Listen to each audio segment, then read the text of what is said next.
Hello, and welcome to episode 22 of Return of the Retro with me, Randark, and my buddy Urvik. Say hi again. Hi again. I love doing that intro. It means I'm a terrible person. So this week we're going to talk about I Have No Mouth and I Must Scream. It's kind of like that whole scene with Neo. Except, you know, better. Yeah, there's not weird things going into your belly. Or maybe there are. I don't know. There's a lot going on, man.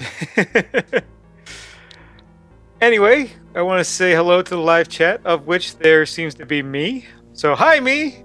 Good job, everybody, on showing up again. Hey, also me. Are you in the right live chat, though? Are you on the OP Oh, Noobs website? oh no. Yeah, you failed. Punisher. I'm a bad person. Speaking of OP Noobs, I want to say hi to OP Noobs, the group that I'm involved with. They're going to go ahead and start streaming our broadcast live, as I mentioned earlier. And they also keep them on their YouTube site. They're a great gaming community that's PC focused. So if you're interested, go to opnoobs.com and learn about us. There'll be a little bit more about them later. Anyway, Urvik, what have you been playing? Let's see. I've been playing DCUO. It's free. Been bored. What else are you gonna do? MTGO, as always, playing a lot of Magic. And I just finished for the third time Batman Arkham Knight. The third time. Yeah, I was trying to get all the achievements. I haven't yet, but you know. Have you watched TV at all in the last year? TV? No, TV bad. Because you beat Dark Souls 2 like 10 times. You beat this one that's been out for all of what, 4 weeks maybe. You've beaten that 3 times. You, Yeah, you game's good. Game's good. games good, TV bad. TV bad. Brrr! And I played a little bit of Marvel Heroes with you. Yes, that was a good time. I didn't Was play much indeed. of that after the anniversary either. So tell me about Arkham Knight. What do you think? I mean, obviously you like it. You played through it 3 times. Not as good as the first one. Better than the second. It's got a really heavy emphasis on using the Batmobile, which is stupid. Uh, I saw a GIF today of the Batmobile doing a backflip.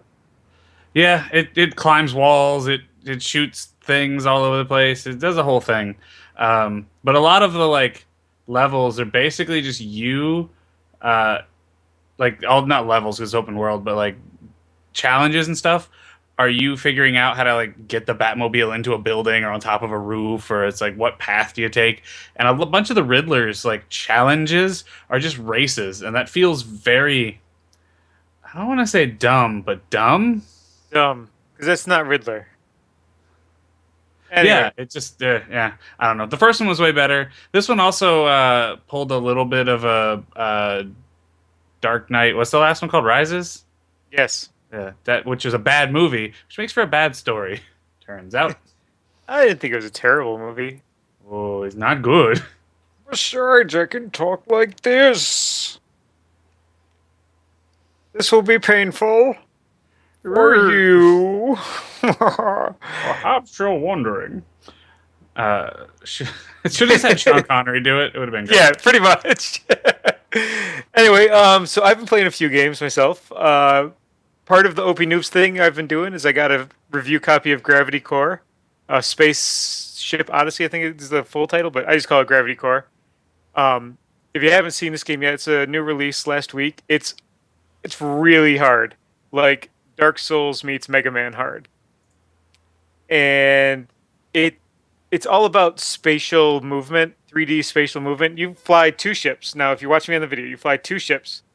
And if you move left or right on your joystick, you either rotate this way or you rotate this way. Okay? If you use your triggers, you either rotate this way or you rotate this way. Nope, I'm out.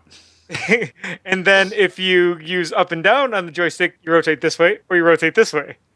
So immediately you get to be doing this. And the whole goal is there's a beam between you with a dot in the middle, and you have to run that dot into the asteroids that you're forced to fly through to break them up. And it's, you're doing this and you're doing this and you're doing this and trying to get that dot to stay in the middle asteroid and get around them without crashing into them. And it's really, really hard. I have over 2 hours in, and I'm on level 7. No, that sounds horrible. I hate it. It's a great game. I did a review for it on OPN, which actually is part of my regular news, but I'll talk about it since we're talking about Gravity Core. I did my first published review. I'm now a published author. Yay for me. Hey, all right. But yeah, actually, the Gravity Core guys got back to us yesterday because it was posted yesterday. The article was posted yesterday. I guess it was Tuesday. Yes, the article was posted yesterday. They got back to us last night because they're European. And they really liked the article. They liked my writing style. They want to get together with an interview with the devs for OPN. It's going to be awesome. All right. Yeah. Obviously, I've still been playing Clicker Heroes. Right now, I am running on a long run because it's about time I do one. I'm going to try to get to level 150, which I've never been to before. Not that you care. You think Clicker Heroes is a waste of my time. I don't know about waste, but you could definitely be doing better stuff. I could be if I was actually investing more than 20 minutes a day in it. But that's about all I put into it. I also started playing World of Warships that entered. I think it's in alpha, but it might be in beta. And Is it by that's the same guys who do World of Tanks, or is yes, it a different same exact company. Okay. And it's I've been told it's the same exact game, but I never played World of Tanks because I just wasn't interested in the tank warfare. But ship warfare, well, we were in the Navy, and that's cool to me. In the Navy. We can have you get in the bed when you're naked. You might have done that once to me, you fucking dick. Oh, you Um, loved it. and so now that we've revealed that in the show, great. The game's great. You get as you level up, you get access to bigger and better ships. I'm now on the tier 3 destroyer, which is fourth level from where you start.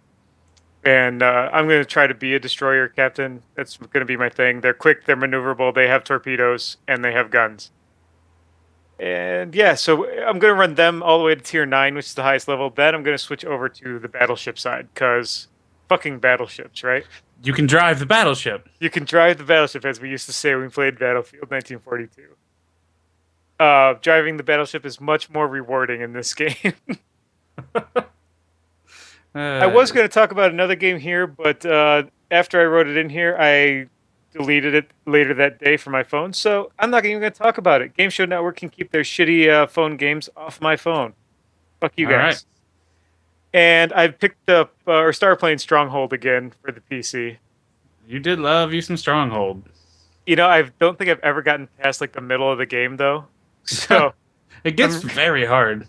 it does. You have to start motivating your people with either death or happiness, and I don't think I've ever gotten but maybe 2 levels into that mechanic, and that's probably more than a quarter of the way into the game when you got to start doing that. And right now, I'm still just working on some introductory stuff. I just finally got stone walls. I forgot how impossible it is to make crenulated walls in that game.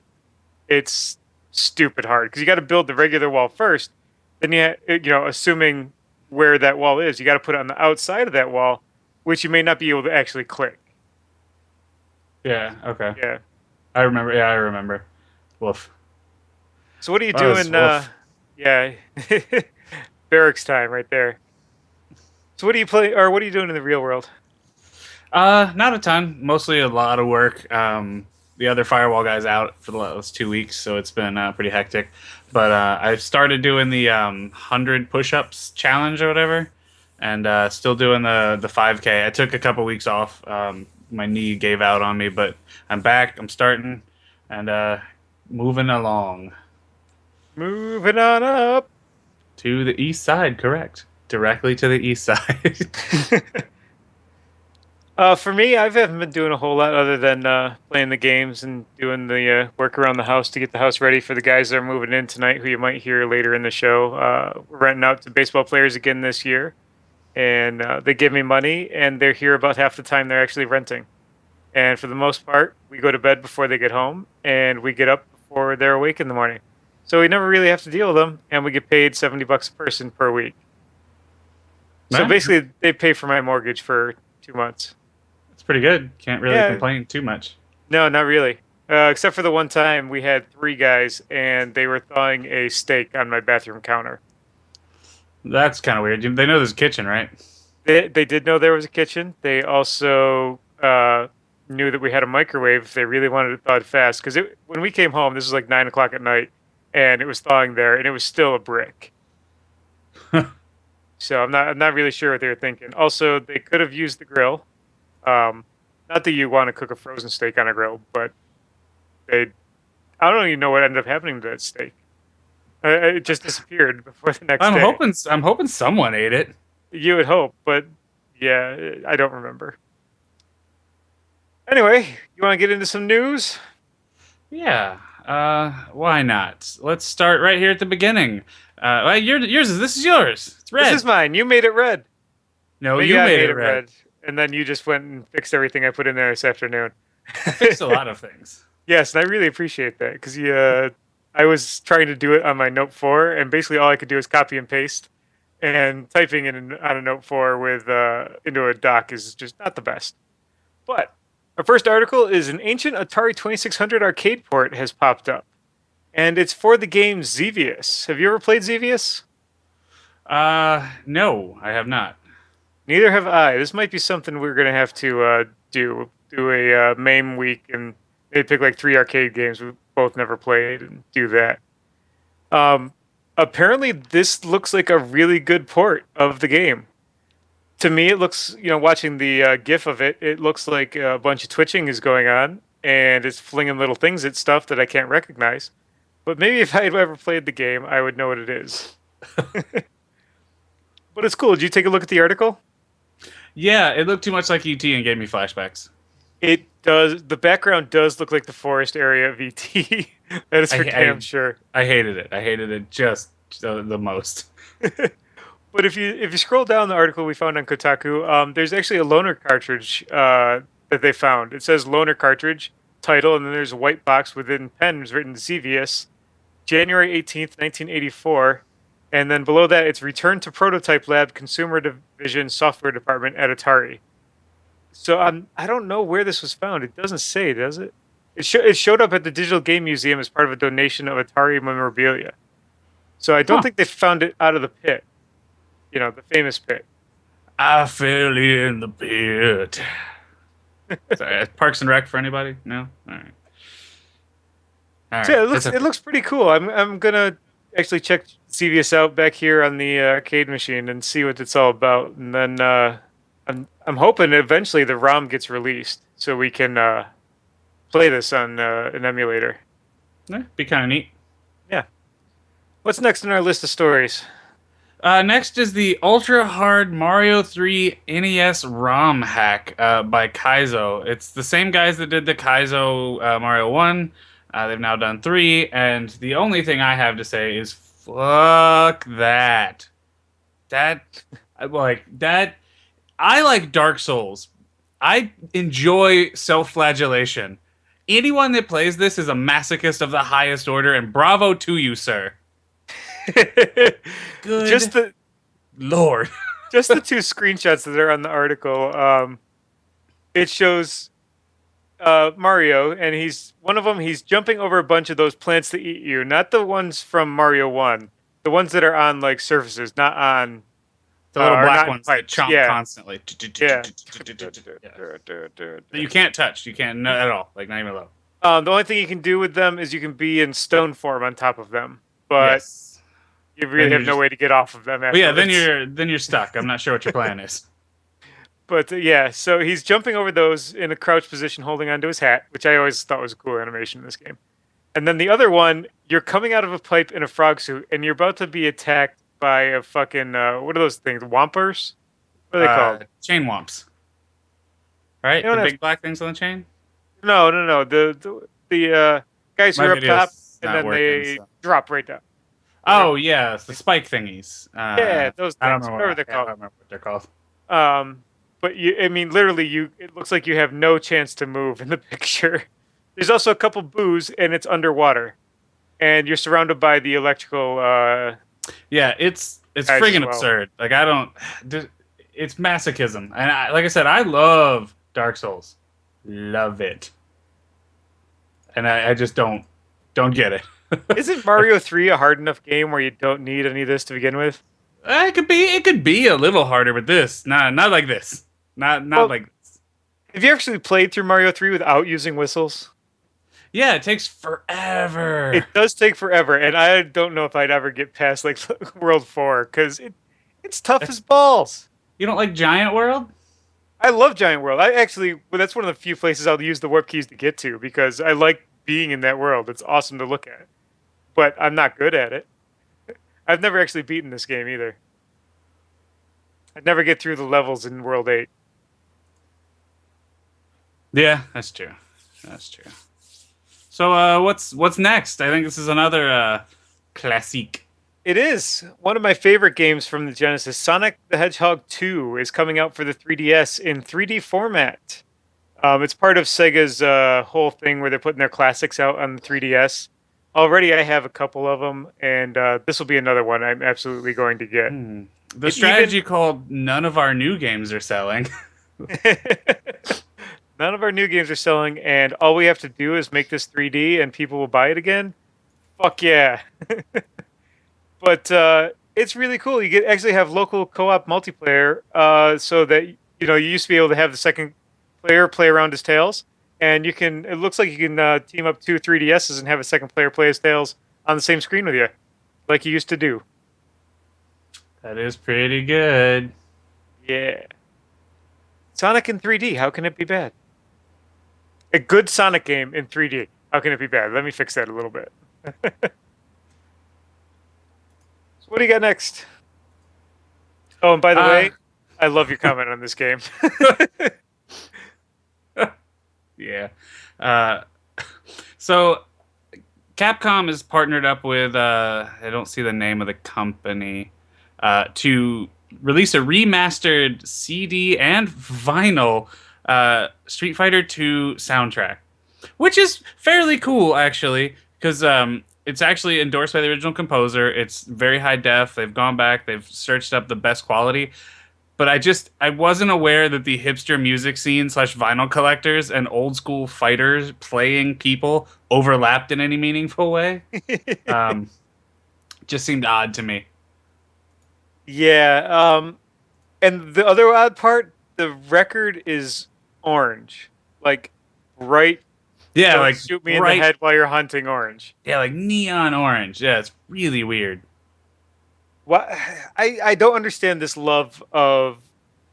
I mean, I'm a retro guy. I like old video games. I don't get retro music. I don't think it sounds better. I It's strictly worse. I mean, there's the argument to be made for CDs at least, because you can put lossless compression on them. But vinyl, people are like, I like the clicks and pops. I'm like, so did my granddad. the clicks and pops are distortion and shit. That's not quality. That's bull crap. Get the fuck out. Yeah, no, it's not. I do not care for it, sir. Please Nope. take your hipstery music and go home. As Mr. Horse would say, no, sir, I don't like it. Yes, I just pulled out a Ren and Stimpy reference. You did indeed. So there's if you know the story behind the PlayStation, how it started out was actually an add-on for the Super Nintendo. Sega and Sony, I'm sorry, Nintendo and Sony were working together to release this, and then just ignore the sounds in my house. And then Nintendo and at E3 they decided, without telling Sony, yeah, we're not doing this, and we're not even going to announce it. And Sony's like, oh shit, we're going to announce the PlayStation. Fuck you guys, we're in the market now. Here's a big finger for you. So yeah, they did that, and I said, wow, that was interesting. Now we have a new player in the market. But the unreleased Super Nintendo PlayStation CD add-on, the SNES CD prototype console has been discovered, and like most Super Nintendos, it has nicely yellowed. All right. Have you ever seen this before? Yeah, This is yeah. great. Actually, it's really neat looking. I saw there was an interview with one of the original creators, and they asked him if it was actually the original prototype, and he said it was so long ago he doesn't remember. But isn't the mystery more fun? It looks like a VCR with a controller coming out of it. It's got a big button on the left side that looks like an eject button. It takes cartridges in the way back. This particular one takes European cartridges, and yeah, it's just odd. The whole bottom though has yellowed, like the terribleness that most gray plastic tends to get after 20 years. What's next on our list, buddy? Oh no, I don't want to. Sad. It's very sad. I'm sure everyone by the time this comes out will know that Mr. Iwata, head of Nintendo, has passed away from a bile duct tumor, cancerous growth. And this was actually right on the cusp. For years he's really been against mobile gaming, and he was finally coming around. They've just signed that deal to release a bunch of mobile games on various platforms. They signed the deal with DNA. Yeah, DNA. And then what's the theme park deal? It was Universal. Universal, yeah. NES stuff. The Amiibos were doing really well, and it's just sad all around. He brought us all much joy. Yeah, he's responsible for a lot of things with Nintendo. He's responsible for the DS, which obviously led to the 3DS. He's responsible for the Wii. And one of the first games he worked on was Balloon Fight. Have you ever played Balloon Fight? I have not, unless you're referring to the mode in Mario Kart. I'm not. And the only time I've played it is in the NES Retro stuff they just put out a couple years ago. What was that called? Whatever it was. They basically put like different characters into games, and you got to play parts of old games. And Balloon Fight is actually pretty cool. It's a big take on Joust. You got to get higher than your opponent to pop their balloon, so they fall in the water.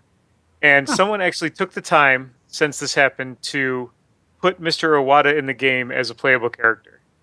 Oh, that's really cool. Yeah, especially since it was one of the first games he worked on with Nintendo.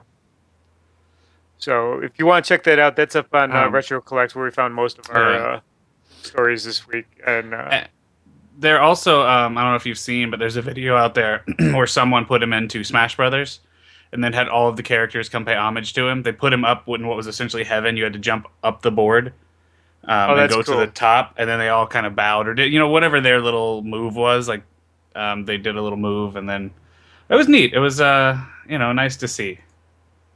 Yeah, he really can be congratulated as one of the people who brought video games back after the disaster in the 80s. And and he died at the age of 55, which is kind of scary considering both my parents are older than that. Yeah, I mean, unfortunately, cancerous growth, cancer in general, you just can't see coming. Yeah, pretty much because it's not in the outside. Unless it's skin cancer, and then maybe you can. Maybe. But he will be missed. Absolutely. OP Noobs, we're going to talk about them a little bit more here, because there are hopefully our chain to get into the upper echelon of podcasts. Besides that, they're a great group of guys, and it's fun to be around. I write with them. They also signed up with Ethics Gaming, who's also a great group of guys. If you like to play games competitively, sign up with them, and ethicsgaming.com, ETHIX, and you can get into a team real quick and join them. You'll have great fun with the guys who really want to play at a very high level. But OP News is making a big push in their writing department. As I mentioned, I did a article for Gravity Core. I have another one coming up next week for Nomad Fleet that just came out today. I got my review copy today, so I'm looking forward to playing that. It's early access space strategy sim. Oh, very cool. Yeah, it should be a lot of fun. They're going to try to review about 5 games a week. If you ever wanted to be a writer, right now they're recruiting people, and they'll give you a shot. So go to opnoobs.com if that's something that interests you. So, featured game of the week, Jared. It's time. Is it time? It's time. It's time. There was time now. Hate. That intro to this game is great. Yeah. It's actually from the original story. The original story is I Have No Mouth and I Must Scream by Harlan Ellison. This was originally developed by the Dreamers Guild and published by Cyber Dreams. 2 companies, I don't know if they're around anymore. I haven't heard anything from them. Have you? Not that I'm aware of. I didn't look any deeper, but I was not Me either. Nothing seems to come to mind, but it was designed by Harlan Ellison, David Mullick, and Sears. These three guys got together, got Harlan to expand on his original short story, and we got to play it. It was great. Yeah, very Uh, weird. it's a game you can't. The video that's going to be playing along with our discussion here is actually 3 hours long of this game, and I'm not gonna lie, I couldn't play it for more than about a half hour, 45 minutes at a time, just because the mood it put me in and the way it made me feel was, Yeah, no, it makes you contemplative and kind of sad about life and stuff. yeah. So it was originally released on Halloween in 1995. It kind of has a horror theme going, but not the way you would think of horror. So it kind of made sense to release it then. And when it was released, Game Rankings gave it a score of 77%. That's an aggregate score based on 4 reviews. And there are some pretty good quotes about it. Computer Player and Electronic Entertainment is quoted as saying, "Nightmarish graphics, high quality audio, and troubling ethical dilemmas add up to a combination of the entertaining and the profound that could prove to be the foundation of an important gaming subgenre in the future." They also said, "A lot of you are, and it's asking a lot of you in terms of psychological and ethical choices you'll make during gameplay. For those familiar with Ellison's prolific writings, the moral dilemmas will come as no surprise." Did you get a chance to actually read the story? I didn't. I didn't know if I could. It was gonna be very sad. It actually, I did read it. That was part of the prep I did for the shows. I read the whole thing. It took me maybe an hour to read, but and I read pretty slow. But it introduced all 5 of the characters that you play as. They're all How working. so? How close was it before you get all into too deep? Um, this game where we played is more about the characters' backstories, and I think it's actually set as a precursor to what happens in the short story. Because at the end of the short story, um, there's a big event, and I never got to the end of this game. I ended up only playing 2 characters just because trying to figure out the story. Actually, with Goristar, I finally just got a walkthrough to finish that character up. It was took a long time to do trial and error to get through the characters, and if I don't know how this one ends, but at the end of the story, it's a lot harder to. Let's just say this: at the end of that story, this game could not have occurred. So it must be a precursor, or just what I'm thinking is an expansion on the story and just done a little differently with the same characters. Okay. So speaking of the story, tell us about it a little. All right. So, in the not too distant future of 1995, or I'm not sure when the story was written, but um, China, Russia, and America each develop a supercomputer to wage a war, and it's too complex for human minds. I'm not sure what kind of like chess war they're playing in the future, but apparently it's beyond our comprehension. And as they always do, the computers become sentient and wipe out all of humanity. The Allied Master Computer, or AM, which was kind of a culmination of all three, and it was called AM as Allied Master Computer, but it was also I think, therefore I am. Get it? The computer decides to keep 5 humans, and I believe in the story it alludes that they're selected for a reason. It doesn't. Only one of the characters really seems picked for a reason in the game. But 5 humans are kept alive for 109 years for the computer to torture them endlessly. It keeps them alive through means that they get into in the game that I don't want to necessarily spoil, but they're alive for 109 years, and it's basically pissed off that it can't move. They're like, "You built God, and it can't move," and then so it tortures them a bunch because it's just really pissed off about it. And, it has all these abilities to keep them alive, but it can't, strap a couple wheels on. Right? Like and it the world is destroyed, it's unlivable, and there's just these 5 humans that he creates more and more elaborate scenarios around basically unwinnable scenarios to torture them more. Like one of the characters, he turns into almost a simian and takes his intelligence, and then gives him back his intelligence, but doesn't give him, but like cripples his legs at the same time. Never lets him be full human, and it's just a bunch of very dark things happen. So the game starts with him saying, "Who wants to play a game?" And you get to pick one of the five playable, five, right? Yep. Yeah, five playable characters to play in a sick game, and that's where we pick up. That's how it starts. So who did you play as? Well, I actually finished it, but Okay.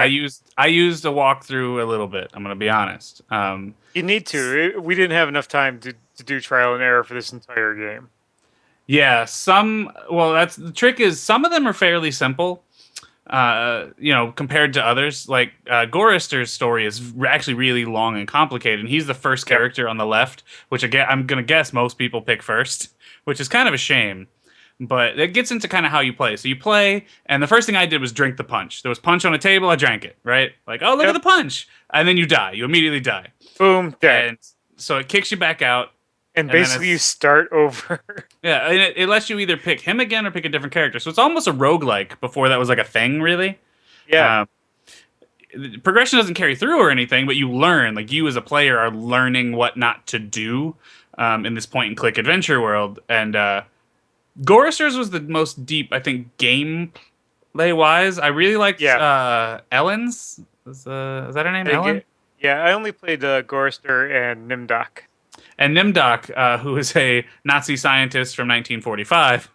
I'll just say that is completely different from what he is in the story. We don't have Really? any backstory on him at all in the short story. So when I was reading the short story after I had played Nimdok, I'm like, huh, this is odd. Yeah, that is kind of weird. And he's the first character I picked, and that was some messed up stuff. You're basically, you literally are working with, what's his name? The famed, Dr. Mengele, Mengele, yeah, Dr. Mengele. and doing all the crazy crap that those guys did, and it's not cool. Not Not cool. cool, bro. It just That's not cool, bro. It's not cool. So you liked Ellen? Yeah, I liked her story. It was interesting. It centers around like the game starts. She's afraid of the color yellow, and you as a player can't interact with anything yellow until you figure out a way to do that. And the story actually revolves around why she's afraid of yellow. And when you figure it out, you actually stop being afraid of yellow and can interact with things in the game you couldn't interact with before. And it's actually a really, really neat concept. That's a cool mechanic. I'm looking forward to going back and playing her. She was pretty story-wise. I think she was the most interesting. Gorister's gameplay was the most interesting. Nimdok's was fairly simple, but nothing too complex going on. For gameplay-wise, the story was neat. His story ties in the most to the actual what's going on in the world. Gorister's does? No, Nimdok's. Oh, okay. So the two I played, Gorister and Nimdok, I picked the two. Mostly I picked Gorister just because of his name. Because that's a cool name. I'd like to be named Gorister. Really awesome. Yeah, Who's that guy? Oh, sweet. that's Gorister. Wow, that's pretty cool name, man. Thanks. Right? Like, I know, bro. But his story was screwed up. I still don't understand the coyote. Do you? It was a jackal. Jackal, that's right. And no, I don't understand anything that was going on. All those manifestations, the jackal, even the lady and whatnot. When you get to the end of the game, you find out, and they kind of give hints, are various subroutines, quote unquote, within the Allied Master Computer trying to help you because they are also kind of tired of his shit. The theme is basically, if you get really down to the nuts and bolts, Allied Master Computer is a vast intelligence we don't understand, but the rest of the game is you figuring out that it's really not. It's a human intelligence that we designed that you interact with and whatnot on in a very real way. It It's his all very symbolic. Like by the end of the game, you have a bunch of totems of like compassion, understanding, anger, like the different psyche kind of things. this seems like a good time to transition into gameplay. And one of the things about this game is it had different endings based on what you did with your character. Um, if like with Nimdok, I finished him, but I know I didn't do everything right because certain items that you could use to like wake the golem, which um, you don't necessarily need to do, were taken away from me when I exited the Nazi camp.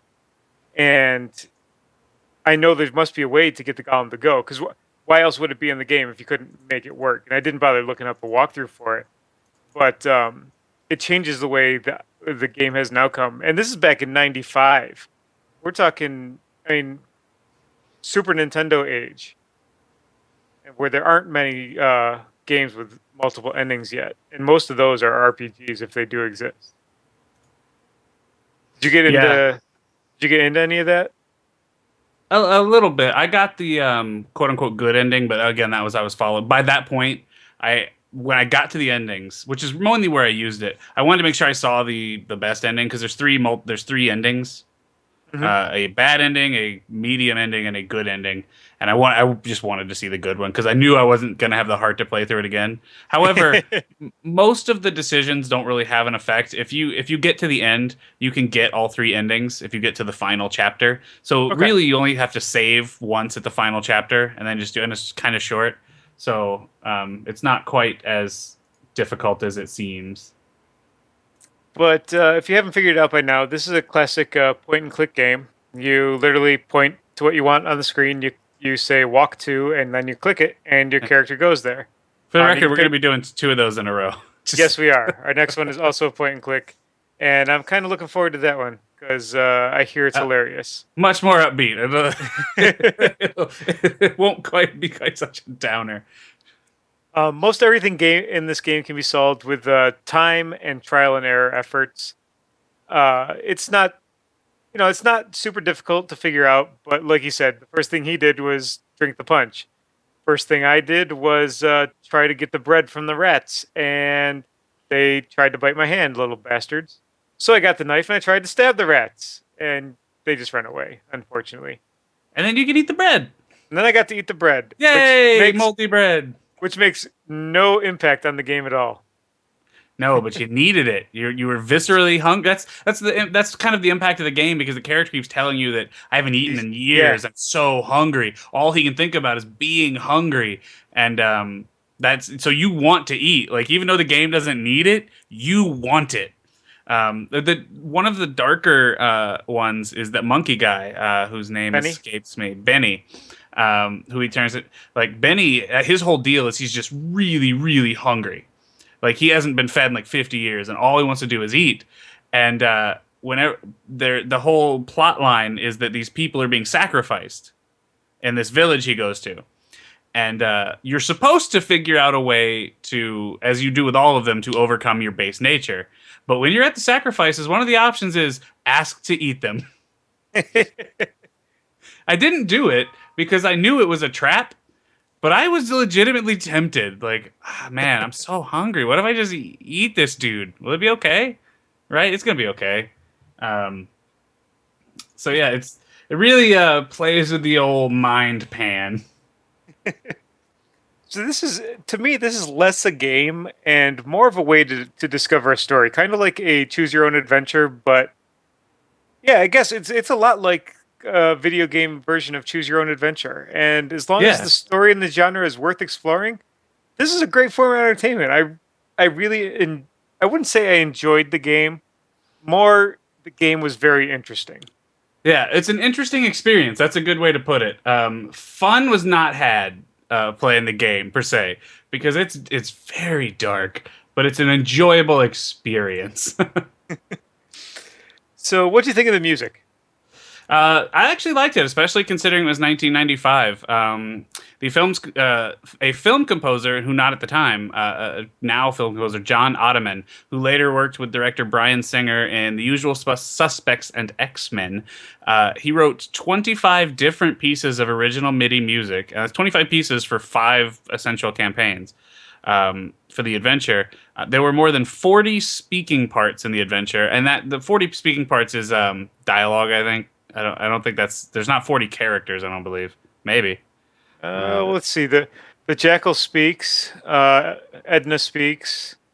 Gorister speaks, You know what? and Maybe it is 40. I'm it gonna might be revise. just because there. I think there's 4 or 5 right in Gorister's thing, Well, yeah, there and are, and then there's a few different in Nimdocs as well.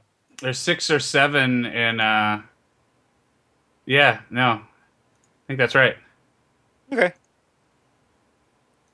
Anyway, So yeah, so I lost my spot when we started talking about it. 40 speaking A, parts. a company called Virtual Casting cast and directed a bunch of, at the time, mildly famous voice actors. But the big win here was Harlan Ellison voiced AM, the evil computer. So the game starts with a voiceover from Harlan Ellison as the bad guy, telling you what a shit world is and how he's destroyed it. And that whole monologue about hate and how much he hates the people there, that is actually directly from the story, and it was really interesting to once I'd seen it first in the game, but to see it in the story as a direct comparison, that was pretty cool. And at the time, I had no clue Ellison was even involved. I found that out even later than that in the time frame of me experiencing this. Yeah, it's super neat. And so he was quoted saying, "All the dialogue you will hear, my smart mouth, and the cadences in which I speak, and the way my stories read," which is neat. It also sounds a little pretentious, like only I am good enough Yeah. to be the villain in my. But I get it. Like he's like, hey, I wrote this guy. I know how he talks, what his cadence would be, how evil he is, and you know it out of context the quote seems pretty dickish, Yeah, but it does. it's I don't think it's quite that bad. Yeah, and I completely agree. The audio quality in this game is absolutely amazing. The voiceovers are easy to understand. They don't sound like a computer talking. It sounds, like a quality recording, Yeah, which yeah. was also hard to get, especially for what was originally a DOS game. This thing didn't even run in Windows. The animations are kind of simple. So what are you going to do? 1995, it's a point and click adventure. The animations aren't what you're looking for in the game. It's not why you're playing it. You're playing it to experience the story. But the story itself, while hard to get through and dark in theme, it's just so engaging. When you find out Gorster doesn't have a heart at the beginning of the game, you want to know why. What Yeah, happened right. to his freaking heart? Why is it not in his chest? Well, how did you think the game held up? I really liked it. I thought it was a really fun. Again, I wrote specifically, the game is not fun, but it is good. It's almost roguelike in design, and that's before that was really a thing. All of that actually really played into the themes they were going for. This like dystopian future, but unassailable intelligence is also man, and the fruitlessness, but ultimately needful acts we have to do. The roguelike really played into that. Um, the continuity is also key to figuring out a lot of it. The repetition is how you get there, and it really works because it's also a very compact game. If you were to just play through it in the correct order, it takes like an hour, maybe. If you know exactly what you're doing. Yeah, yeah. So, overall playing experience. What did you think? I mean, it's a point and click adventure, so Yeah, I mean, everything worked as you would expect. And I really liked that there were no, point and click adventures a lot of times fall into the trap of, overly difficult. There's no way you would have known that you needed to save a rat in Act 2 to win the game in Act 7 5 hours later, kind of thing. Or yeah. you didn't know how to combine two things into another. The inventory is very simple. You don't really, there's like one time you really combine stuff in each story. The way you're describing it reminds me of the Trogdor point and click adventure that was on Homestar Runner. And one of the things you could do was stand next to the lake and you could throw baby. Because that's the thing in point and click adventures. You just try everything to find out what's going to work and what Right. doesn't. And the worst example is I think it was King's Quest 2. There was literally a mouse chasing a rat at the beginning of the game, and if you didn't throw a boot at the cat and let the mouse escape, you would just be stuck in a dungeon at the end of the game, and it wouldn't tell you how to get out, and there was literally no way out. If the rat comes and like lets you out of the dungeon, but if you didn't save him, and it doesn't even like game over, it's just like, nope. So score out of 10, buddy. What do you give it? Uh, I really liked the game. I thought it was super thought provoking.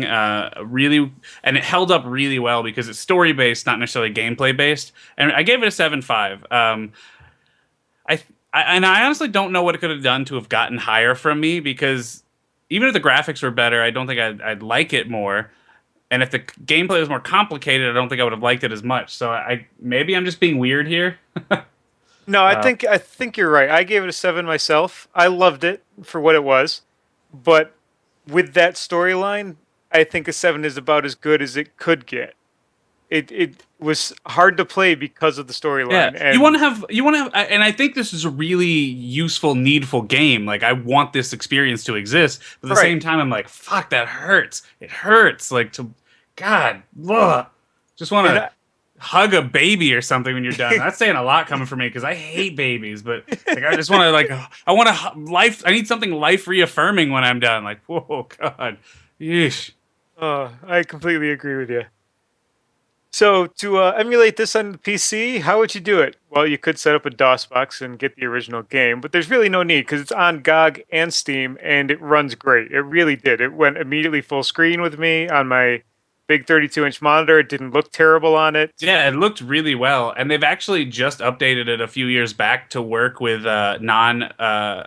So now there's two versions basically from the same launcher with an OGL compliant open gaming license or whatever it is, the video Yeah, yeah. OGL. Yeah, yeah. And then one that doesn't, just in case, which is really nice because I got to use it with, and like you said, it full screened immediately. The graphics actually held up pretty well. I could tell what everything was that I was clicking on. Like I was never like, what is that? Like, is that? I don't know what that is. So listener shit. No one, absolutely no one, contacted us about giving us a new theme song. Sad, depressing, sadness. So you don't get a free game. Screw you guys. I'm gonna go home. Keep playing the song we got by Timber. Aw, man, we'll get there. You gotta be, don't be rude to them. They're good people. They all good people. It's been a month. We got Hey, nothing. hey, maybe they're just not musically inclined. That happens sometimes. People ain't musical. All right. What are we playing next week? Well, here's what we'll do. We'll call it a month. We need to try to make this thing regular. Let's do Yep. Wednesdays at 10 monthly. Let's do that, okay? Okay, just like a lady, we're gonna have monthly meetings. All right. What are we playing though? We're gonna play Monkey Island, and literally, this makes me rock hard. I am so excited. I love this game. It's a giant boner.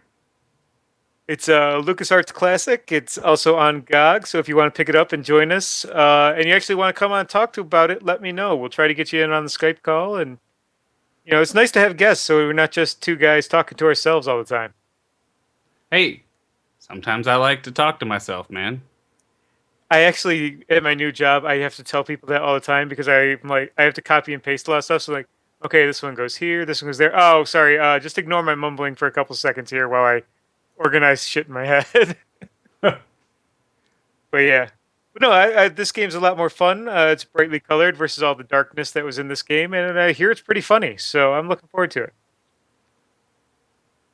Yeah, no, it's very funny. I'm very excited for it.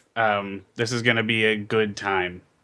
It's gonna definitely get that evil feeling out of your soul that now inhabits there. Life is pointless, kind All of